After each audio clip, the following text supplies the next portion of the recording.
Assalamualaikum warahmatullahi wabarakatuh. Kembali di channel Bisa Jadi Horor. Kali ini saya Gerut ditemani teman saya Rekat. Kali ini kita bakalan membahas tentang mitos hantu-hantu kuno lah ya, yang ada di Jawa mungkin. Terus kita bakalan cerita itu karena mungkin Mas Rekat ngulik ya, ada beberapa kisah lah dari kisah Mbah mungkin ya, teman-teman yang lain. Monggo Mas Rekat mungkin bisa sharing ke teman-teman tentang hantu-hantu kuno ya, yang mungkin udah hampir punah atau udah nggak ada malah mungkin sekarang ya. Mungkin sedikit terdengar asing ya bagi audiens kita. Termasuk mungkin saya yakin buat Mas Age aja mungkin masih ada ya. Apa gitu. Oke, mungkin ini sebenarnya saya dapat cerita ini dari orang tua dulu. Terutama waktu masa saya kecil itu intinya diperingati jangan keluar sore-sore. Nanti kamu bakal didatangi oleh sosok yang bernama Wilwo. Wilwo kayak gitu. Ya, pernah dengar? Wilwo apa sih ya? Karena aku udah bener kayak nonton film kayak gitu. Kayak WW bukan WW sih, apa sih? Wilwo apa sih? Ya mungkin bisa dijelasin. Nah, ini mungkin sedikit ya. Karena mungkin saja ya, penamaan hantu di setiap daerah itu juga berbeda. Misal di sini maknanya apa ya, di daerah lain juga maknanya apa, cuma namanya sama. Namanya sama. Nah, untuk ini diceritain ini karena berdasarkan dari cerita saya. Saya dulu itu diceritai orang tua ya, Wilwo itu adalah sosok hantu yang berdiam diri di pohon-pohon. Wilwo kayak gitu. Iya. Karena kalau yang di film itu kalau nggak salah Wilwo itu kan kerenda terbang terus sambil bunyi Wilwo kayak gitu kayaknya. Dia apa ya, film apa kayak gitulah. Pokoknya horor Indonesia itu ada kayak gitu tuh. Ya, seperti itu makanya beda wilayah pun juga beda ini. Beda julukan lah ya. Nah, sosok Wilwo ini dia itu kalau menurut cerita orang tua itu dia itu adalah penunggu pohon, dan biasanya itu menunggui daerah-daerah yang tidak terjamah. Maksud tidak terjamah itu mungkin jarang dilewati orang. Iya, orang. Dia itu penunggu hutan. Misal apa sih namanya ya? Daerah-daerah mungkin pertanian dan sebagainya. Oh iya. Nah, si Wilwo ini dia itu seringkali sebagai pengganggu orang-orang yang misalnya menebang pohon, atau misal berbuat yang tidak baik lah di perkebunan orang. Oh iya. Dia itu seperti intinya adalah menjaga kayak gitu. Iya. Kayak udah penunggu di itu situ tingkatnya ya? Adalah hantu penunggu. Iya. Jadi dia yang standby lah ya. Iya. Di situ. Itu Wilwo menurut yang saya ini dari kisah orang tua lah ya. Orang tua. Terus untuk lainnya mungkin mungkin kalau yang lainnya mungkin ini di daerah sini mungkin juga lumayan terkenal. Ada lagi itu namanya Berwete. Berwete apa itu? Pernah dengar? Belum malah. Ya, ini cukup asing ya. Berwete itu dia itu sosok penunggu mata air. Oh, jadi di mata air kayak gitu. Sosoknya dia itu dekat-dekat. Intinya ini roh penunggu. Jadi dia itu bisa menyerupai apa saja. Nah, di daerah sini itu dulu ada ramai sekali penampakan ini nih, sebenarnya sering terjadi, tapi itu di masa-masa lampau, bukan di generasi kita. Nah, cerita ini menurun ke saya karena saya pernah diceritain ini. Yang namanya Berwete itu, dia itu seringkali menampakkan diri itu di sumber air seperti di Belik. Oh iya.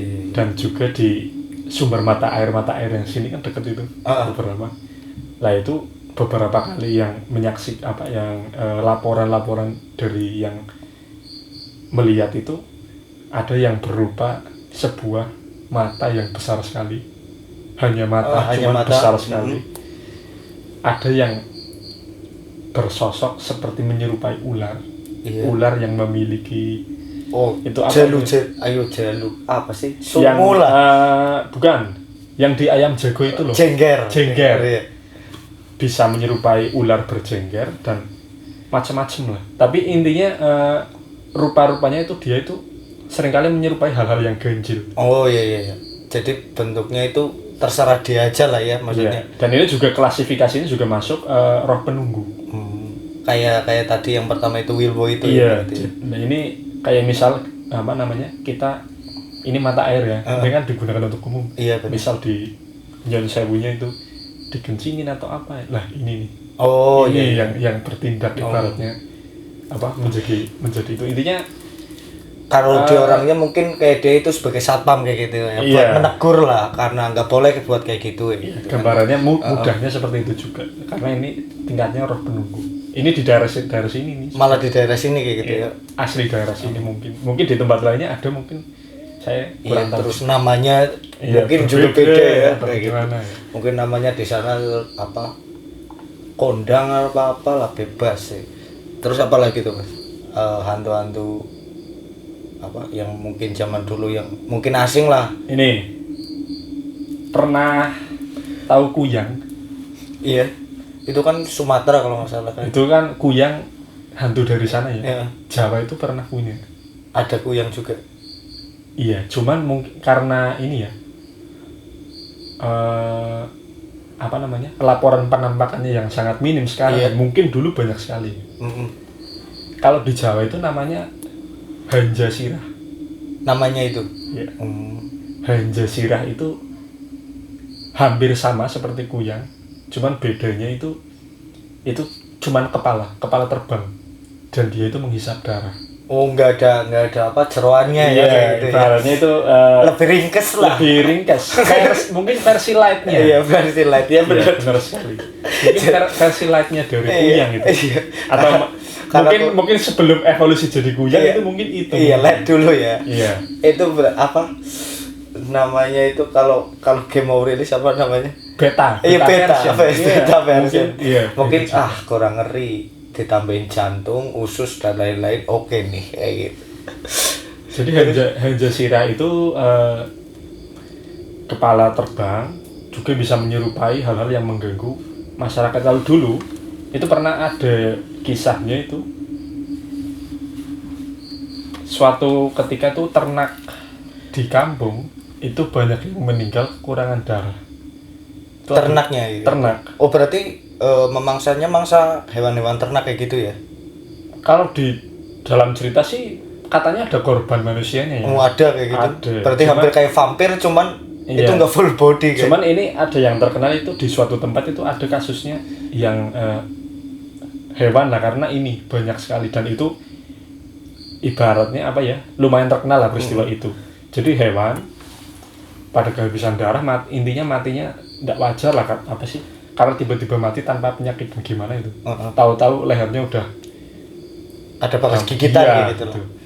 Nah, makanya kan masyarakat jadi was-was kan, karena ini sebuah fenomena yang ganjil. Jadi melakukan ronda malam. Nah, setelah itu salah satu dari yang ikut ronda itu mendengar kayak semacam suara ayam. Dikira ayam lepas. Kan ditangkap ya. Anehnya ini ayam ini nggak berontak sama sekali loh. Waktu ditangkap itu? Iya, ditangkap. Ini kiranya ayam gitu. Setelah lama ternyata kepala. Matanya merah, giginya ini panjang gitu ya. Panjang.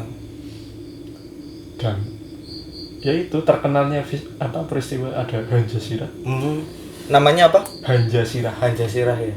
Berarti itu asing tuh, maksudnya kalau aku maksudnya baru dengar lah. Karena itu juga kuno kan, maksudnya sesuai tema kan kuno ya. Kuno ya bener. Dan kalau tidak salah juga ya, saya juga pernah dengar itu katanya ini hantu ini saking kunonya bahkan ada di zaman-zaman kerajaan dulu. Mungkin itu kayak kalau ilmu mungkin nggak sih, maksudnya orang-orang yang mempelajari ilmu-ilmu karena dulu kan ada ilmu-ilmu hitam kayak gitu kan. Nah itu kurang tahu, cuman apa di cerita itu peristiwa yang paling terkenal itu seperti itu karena dia penghisap darah. Jadi kemungkinan dia itu sosok hantu atau mungkin ilmu dan hitam. sebagainya itu wallahu a'lam masih belum ada ya, belum ada yang ini karena sampai sekarang pun kan ibaratnya apa ya, malah justru orang saja sudah asing ya. Iya benar. Jadi rekam jejaknya dan sebagainya itu udah hilang, hampir punah. Soalnya kalau si Kuyang itu tadi kan kayak dia kan kayak apa ya? Iya, rumornya ilmu kayak gitu ilmu kan. Ya. Kayak kalau itu jelas karena masih eksis hingga sekarang. Iya, kalau yang ini Hanjasira itu bahkan hampir masyarakat itu udah asing sekali dengan hantu itu ya. Ya. Terus apalagi tuh, maksudnya masih ada lagi nggak sih hantu? Oh sebenarnya banyak banget ya. Ya mungkin Cuman, beberapa. Ya ngikutin durasi iya. lah. Mungkin ini yang ini pernah dengar apa namanya, Buto hijau gitu. ya. Buto dulu itu sekarang kan ini ya hampir minim sekali ya, maksudnya ada kisah-kisah orang lihat buta gitu. ya. Kalau dulu itu sering sekali. Ini cerita dari keluarga terus, saya. terus kalau buta hijau sendiri apa warnanya emang hijau itu? Atau apa? Itu buta hijau apa buta beda ini? Nah itu buta saja ada klasifikasinya sendiri. Makanya buta hijau merah. Iya, ada kalau nggak salah itu ada buta dengan, ada buta Picasa atau apa ya, saya lupa kurang ini. Mungkin buto hijau juga ada sendiri. Jadi buto itu kan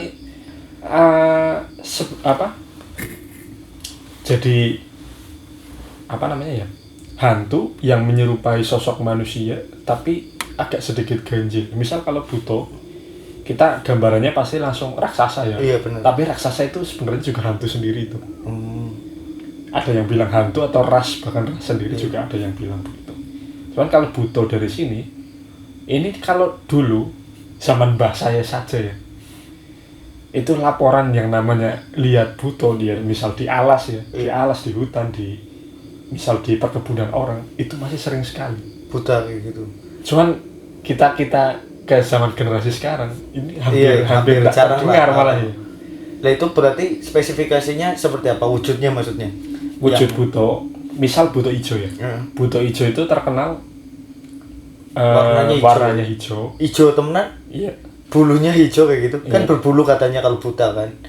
Manusia yang bulunya terus gede kayak gitu. Ya mungkin entah berbulu atau enggak, yang jelas dari warnanya hijau. Ini cerita buto hijau kan ini. Ada yang bilang asal muasalnya itu dari legenda Timun Mas. Oh, dari situ kayak gitu buto Iya, hijau. jadi di kisah Timun Mas itu kan ada apa? Buto hijau. Lah buto hijau itu konon katanya itu berasal awal muasal legendanya itu dari situ.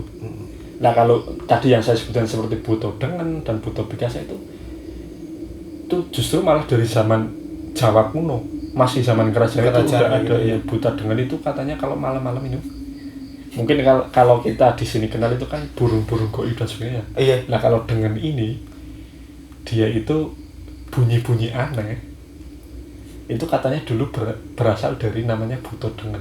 Buto ini enggak besar. Oh itu tapi kecil tapi kayak dia itu lebih kayak apa ya? Dia itu mengeluarkan bunyi-bunyi suara, bunyi-bunyi yang ya bikin bulu kuduk merinding. Iya, terornya kayak gitu. Terornya lah ya. Seperti itu. Semisal kayak bulu ngulik-ngulik kayak gitulah yang sekarang juga udah mulai punah kan. Nah ini ada lagi nih. Namanya kukuk bawil. Apalagi itu? Itu burung. Burung. Ini burung ini. Jadi kalau di legendanya itu kukuk bawil ini ada yang bilang burung penanda kematian juga. Ada yang bilang sebagai tanda-tanda tertentu dan ada juga yang bilang semacam teror karena dia itu juga mengeluarkan suara-suara yang ya apa ya, menakutkan kayak gitu lah ya. Meneror lah. Bahkan katanya saja itu sama dulu kan orang keluar malam kan jarang sekali dulu, kecuali kalau ada perayaan-perayaan tertentu. Iya benar. Bahkan kalau perayaan-perayaan tertentu pun juga mendatangkan seseorang yang Pinter lah nyuwun ya. sewunya, iya seperti itu. Lah, makhluk-makhluk seperti ini ibaratnya itu sebagai apa ya? Mungkin kalau menurut saya pribadi, dia itu datang mungkin sebagai pemberi pesan dan pertanda. Tanda. Seperti tadi burung apa tadi yang ulik-ulik. Nah, burung ulik-ulik dan sebagainya. Nah, Kukuk Bawil ini mungkin versi yang lebih tuanya dari burung ulik-ulik. Iya, mungkin karena hewan-hewan juga udah banyak yang punah lah, kayak capung kinjeng, Bok. Iya. Capung aja sekarang kan udah jarang kan, dulu udah banyak. Capung macan dan kuntul. Ya sebenarnya Kuntul udah mulai, dulu di sawah masih banyak, sekarang juga kita jarang melihat juga. Yang nggak tahu entah dia udah pindah dimensi atau emang diburu juga kurang tahu gitu. Terus tadi bahas Buto tadi kan, terus apa ya, maksudnya Buto kan emang banyak banget versinya kayak gitu kan. Terus apa tadi mereka juga bilang kalau Buto hijau itu mungkin warnanya hijau lah ya, ada samping mungkin matanya atau bulunya atau apa, intinya orang lebih mengenal itu dengan Buto hijau. Terus kalau Buto-Buto, nah terus tadi kan bilang kalau yang besar itu ada spesifikasinya sendiri itu apa. Kalau di Jawa sendiri kan ya, kalau di Jawa, kalau di luar kita lah kan ada namanya genderuwo gitu. Genderuwo ini dia itu juga termasuk hantu, karena muncul juga di masa Buto kayak gitu ya. Tapi ini berbeda dengan Buto. Karena setahu saya ya, tadinya itu aku kira itu si apa Buto hijau sama si genderuwo ini sama, cuman kayak penyebutan, tahu nggak sih? Iya kayak daerah. Ya, ini berbeda, mungkin ini sebuah miskonsepsi ya. Karena kalau genderuwo itu dia itu spesifikasi itu hampir mirip justru seperti itu. Karena dia itu sebenarnya adalah penunggu hutan, Si genderuwo itu ya. Cuman ada bedanya lagi. Kalau genderuwo itu dia itu sering disebut sebagai hantu yang mesum. malah genderuwo kayak gitu ya. Karena apa? Karena kan banyak kasusnya yang kita tahu di tengah masyarakat. Ini kalau genderuwo itu termasuk hantu tua yang datang dari era Jawa kuno, masih eksis hingga sekarang. Masih lah, Masih. sekarang masih. Nah, kasus yang paling terkenal dari genderuwo itu, dia itu dikenal sebagai menyerupai suami seseorang. Iya benar. Karena genderuwo itu laki-laki. Iya. Nah, dia itu sering kali mengganggu manusia lewat dengan menyerupai seperti pasangan orang lain. Iya. Misal ada sepasang suami istri, yang laki-laki mungkin Lembur kayak gitu. lembur terjadi malam hari. Nah, si genderuwo ini bisa datang menyerupai si pasangan, terus dia itu melakukan hubungan intim antara sepasang ini. Dan kalau datang juga bisa menurunkan, dan nanti anaknya juga bisa jadi orang ibu. Ini orang yang punya kelebihan di Diwo apa? Aisyah. Ya, intinya inilah apa, anaknya itu dipercaya sebagai apa, memiliki ilmu supernatural. Ada kelebihannya. Ada kelebihan. Tapi kan nggak mau ya, amit-amit lah ya. Terus katanya juga kalau anaknya genderuwo kayak gitu kan, dulu pernah ada berita kayak gitu yang dulu dia banyak kayak gitu, anak genderuwo kayak gitu. Tapi yang nggak tahu ya, maksudnya yang tahu kan ya yang apa ya, mengalami fenomena itu sendiri. Kadang mereka juga sebenarnya iya, tapi mereka menutupi dengan enggak, ini geng gitu kan. Jadi ya, nah intinya yang sama, ciri-ciri yang sangat mencolok itu ya memang. Iya kan. Tapi kalau yang namanya Buto tadi itu tidak selalu berbeda. Karena misal gini, saya juga pernah dapat cerita dari Spesifiknya maksudnya hantunya seperti apa sih? Mungkin Buto hijau. Buto hijau itu intinya tidak selalu laki-laki juga, tapi bentuknya seperti manusia, mungkin sedikit lebih besar dan sedikit lebih aneh lah ya, intinya kecil, menyerupai manusia ya, mungkin gitu ya. mungkin dari raut mukanya juga tidak wajar sesempurna Lebih menakutkan lah ya. Nah ini ada legenda lagi kan misal di Gunung Merapi. Orang katanya buto hijau dikatakan sebagai penjaga Gunung Merapi juga. Salah satu ininya itu. Ini kalau ya, menurut mitologi jadi buta itu kalau buta ingat tadi juga tidak selalu raksasa. Jadi ya kalau yang bertubuh besar itu juga tidak selalu buta. Karena kadang kalau di sekitar sini lah, kalau cerita itu di bawahnya gede ya, kalau nggak kedua ya buta. Yang terkenal kan sekarang maksudnya yang sering dikenal Pak Buta Hijau. Nah itu juga kadang juga nama-nama hantu menjadi generalisir dari sebuah hantu lain. Makanya tadi bisa jadi di daerah lain penyebutannya apa, di daerah sini penyebutannya apa. Nah justru kayaknya tadi bisa lebih low di sini di sana juga. Low itu makanya pas tahu-tahu apa kayaknya itu filmnya apa kalau tidak salah lapor ya. Iya kayaknya lapor. Nggak lapor saja. Lapor itu kan sebenarnya hantu predator. Nah ya terus. Tapi di wilayah sini, lapor itu di kayak kunti. Iya. Sebagai yang ini kayak wewe. Kayak wewe. Jadi dia kayak ya cewek lah. Menculik ini lah ibaratnya menipu anak-anak. Menipu anak-anak terus ibaratnya kayak yang saksi yang udah pernah diculik katanya cewek. Maksudnya bayi ibunya, saudaranya atau nggak apa ya maksudnya kalau di film itu kan ada makanya terus ngomongnya Wilbo itu apa ya artinya aku lupa itu ada singkatannya Wilbo itu singkatan apa ya di film itu kan Wilbo sebenarnya ngomongin makanya Wilbo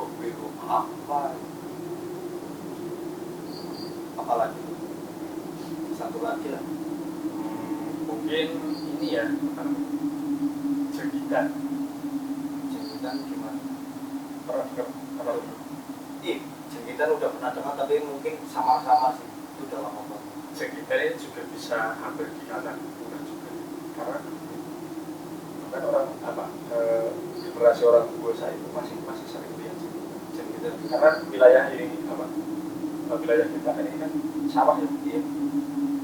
Jangkitan itu hantu obor. Jadi tiba-tiba itu ada cahaya banyak sekali. Kadang justru malah dilihat banyak orang ditonton. Oh iya. Jadi ini memang hantu yang unik. Dia itu memang kayak fenomena malah ya. Iya seperti fenomena. Tapi ya saya sendiri juga kurang tahu motifnya apa dia menakuti atau bagaimana. Dia itu sering muncul di waktu-waktu malam di dekat persawahan atau di desa-desa ini. Itu kayak obor yang parang-parang kayak gitu kan. Iya. Kadang bisa berpindah, tiba-tiba padam, tiba-tiba pindah di sawah lainnya. Iya benar. Udah pernah dengar. Itu di generasi kita saat ini kan udah mau saya bahkan tidak pernah dengar itu. Nggak pernah ada yang waktu kita kecil mungkin waktu kita sering main malam itu mungkin kayaknya apa ya? Ya ada lah beberapa orang yang kayak melihat api yang pindah ke sana ke sini kayak gitu kan. Tapi kalau sekarang maksudnya kita udah mulai besar itu kayaknya udah jarang banget nggak kayak dulu gitu. Terus ini apa? Satu lagi dudung primis. Udah itu kayak hantu apa ya? Jomblo kayak gitu kan. Ya kalau di kita mungkin ya terkenal ada hantu jomblo dan sebagainya. Nggak dudung primis mungkin sama kayak sekali lagi penyebutan juga ya beda. Dia itu kepala yang seringkali menakut-nakuti orang setelah duduk itu ketawa kayak gitu ya. Itu senyum. Kalau menurut saya sendiri itu horor sekali. Tapi sekarang sudah mulai ini kan udah mulai jarang lah ya. Karena itu ini juga sebagai karakteristik juga hantu kuno itu. Kalau saya amati itu lebih fokus ke kejanggalan. Misal di kepala terpotong, terus misal ada lagi suara-suara ada lagi tadi kayak obor dan sebagainya. Iya benar. Nah itu karakteristik hantu-hantu itu dengan kalau sekarang itu hantunya penampakan. Iya benar.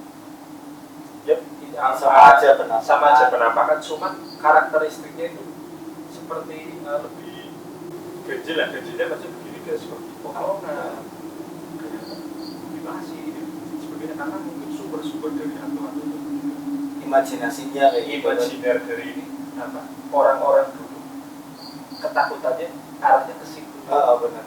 Terus kayak opor sendiri kan dulu emang gunain opor gitu kan. Terus kayak yang apa gundul pringis tadi, ya kerudung Congklung, iya congklung kayak gitu kan. Karena mungkin orang-orang dulu kan perang kayak gitu apa-apa kayak gitu kan. Terus kayak dulu juga katanya kayak dari nenek lah, dari apa kan mereka biasanya ke hutan buat nyari apa kerabil kelapa lah, nyari kelapa buat masak besoknya kayak gitu kan. Kadang nyari yang udah jatuh maksudnya. Mungkin karena kayak gitu mereka melakukan aktivitas yang dekat kayak gitu, jadi mereka sering fenomenanya pun Sebenarnya ya masih ada banyak lagi ya. Cuma memang itulah karakteristiknya, intinya seperti itu. jadi mungkin next ya kita bakal cerita lagi tentang kisah-kisah hantu kuno yang mungkin sekarang udah jarang banget lah ya, udah jarang banget dibahas dan diperbincangkan mungkin di nongkrongan. Kalau sekarang kan mungkin yang terkenal kan Ya, hantu mainstream, iya, pocong, kuntilanak, itu nggak ada itu. iya, karena mungkin kesini terus udah tambah modern. Jadi ya kayak gitu, lampu juga udah banyak kan, udah nggak kayak gitu, jadi hantunya pun menyesuaikan lah. Ya udah, mungkin terima kasih buat Mas Rekat yang hari ini menemani di konten Bisa Jadi Horor. Buat teman-teman terima kasih yang udah menonton, dan jangan lupa like, subscribe, dan share. Dan insya Allah kita akan konsisten tetap upload hari Kamis, Jumat, dan Sabtu. Oke, terima kasih. Saya Gerut dan Tidak. saya undur diri. Wassalamualaikum warahmatullahi wabarakatuh.